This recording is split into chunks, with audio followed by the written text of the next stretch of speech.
नमस्कार, आपके साथ मैं हूं सुजीत तिवारी और आप देख रहे हैं द राइज ऑफ इंडिया।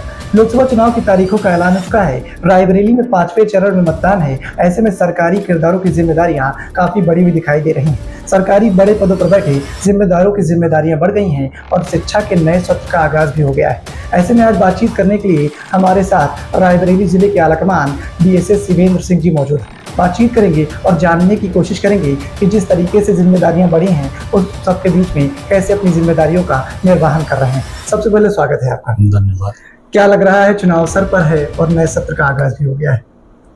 हाँ बिल्कुल, नए सत्र की शुरुआत भी हमारे विद्यालयों में 1 अप्रैल से हो चुकी है और चुनाव आचार संहिता भी प्रभावी हो चुकी है। तो दोनों तरह की जिम्मेदारी है, उसको निभाने का हम लोग पूरा प्रयास करें। कैसा लग रहा है इस जिम्मेदारी के निर्वहन? हाँ बिल्कुल, ये सरकारी कर्मचारियों का दायित्व तो होता है। चुनाव एक महापर्व की तरह होता है और इसमें जैसे आप लोग सुने होंगे चुनावी मोड पे काम करते हैं। बिल्कुल, तो चुनावी मोड यही होता है कि आप समय न देखते हुए, संसाधन न देखते हुए और जो निर्देश प्राप्त होते हैं उन पे कार्य कराया जाए। तो उसी मोड पे हम लोग काम कर रहे हैं। चुनाव की नज़दीकियों के बीच में मतदाताओं को जागरूक करने की भी कहीं न कहीं जिम्मेदारी है। काफ़ी सारी व्यवस्थाएं भी देखनी हैं और शिक्षा के नए सत्र का आगाज़ भी हुआ है, पुस्तकों को पहुंचाने की जिम्मेदारी। तो इन सब जिम्मेदारियों में कहीं न कहीं क्या कुछ लग रहा है, कैसी नीतियों का इस्तेमाल कर रहे हैं? नहीं, स्वीप कार्यक्रम के तहत हमारे यहाँ लगातार पूर्व से ही विद्यालयों में कई सारे कार्यक्रम आयोजित कराए जा रहे हैं। रोज आप लोग स्वीप की जो वेबसाइट है या जो पेज बना हुआ है, ट्विटर बना हुआ है या फेसबुक पेज बना हुआ है, उस पर आप देखेंगे तो परिषदीय प्राथमिक विद्यालयों का ढेर सारा इवेंट आपको उस पर दिखेगा कि बच्चे रैली निकाल करके, मेहंदी प्रतियोगिता के माध्यम से, स्लोगन के माध्यम से, संकल्प पत्र भरवा करके प्रवासी लोगों से अधिक मतदान 20 मई को कराने का प्रयास कर रहे हैं।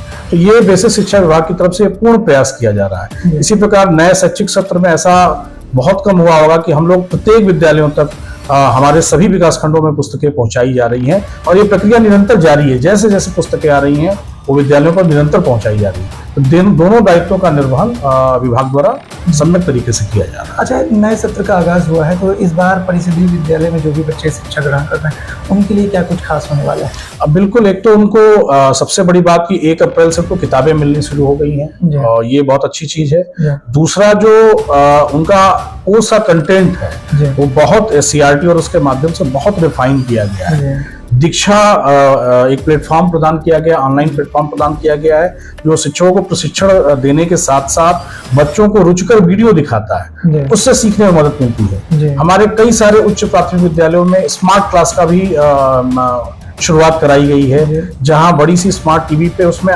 इनबिल्ट कंटेंट है, तो उसके माध्यम से भी बच्चों को पढ़ाने का प्रयास किया जाता है। अच्छा, रायबरेली की कमान जब से आपने संभाली है, जब रायबरेली के आपने कमान संभाली थी BSA के तौर पर, उस वक्त क्या स्थितियां थी और आज वर्तमान समय के देखा जाए तो अब क्या स्थिति? निश्चित रूप से तकनीकी रूप से हम ज्यादा समृद्ध हुए हैं। जो जब मैंने 2017 में यहाँ पे 2021 में यहाँ पे मैं आया हुआ था, उसके बाद से विभागीय नवाचार काफी हुए हैं। जैसे शिक्षकों के संदर्भ में मानव संपदा पोर्टल का ज्यादा विकास हुआ है, छुट्टियां ऑनलाइन की गई, उनके बहुत सारे देयक ऑनलाइन किए गए। इसी प्रकार से विद्यालयों में जो दीक्षा ऐप के माध्यम से, प्रेरणा पोर्टल के माध्यम से जो शैक्षिक वीडियोस थे उनका प्रचार प्रसार किया गया।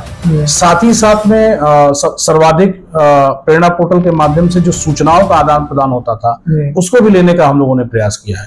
तो विभाग के डिजिटलीकरण का एक अनूठा प्रयास इस दौरान में हुआ है और जिसमें हमारे शिक्षक साथियों का बहुत सहयोग भी रहा है। रायबरेली जिले में लंबा वक्त गुजार रहे हैं और सबसे बड़ी सफलता क्या देखने को मिली?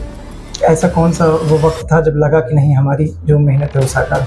सफलता तो सबसे बड़ी या छोटी क्या, जैसे अगर मैं किसी विद्यालय में जाता हूँ और कोई एक बच्चा भी, जनरली मैं बच्चों से पढ़वाता हूँ या बच्चों के बीच ही ज्यादा रहने का प्रयास करता हूँ, तो उसमें कोई अगर एक बच्चा ऐसा दिख जाता है जिसमें एक नैसर्गिक प्रतिभा है, जो कुछ करना चाह रहा है, उस बच्चे की पढ़ाई को देख करके अपनी सफलता का सबसे ज्यादा अनुमान लगता है कि कहीं ना कहीं इन बच्चों की जिंदगी में अगर कुछ अच्छा हो जाए, भविष्य में कुछ अच्छा कर ले जाए, तो ये हमारी सबसे बड़ी सफलता होगी, ये मुझे।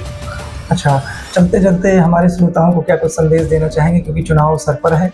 बिल्कुल, 20 मई को जनपद रायबरेली में मतदान है।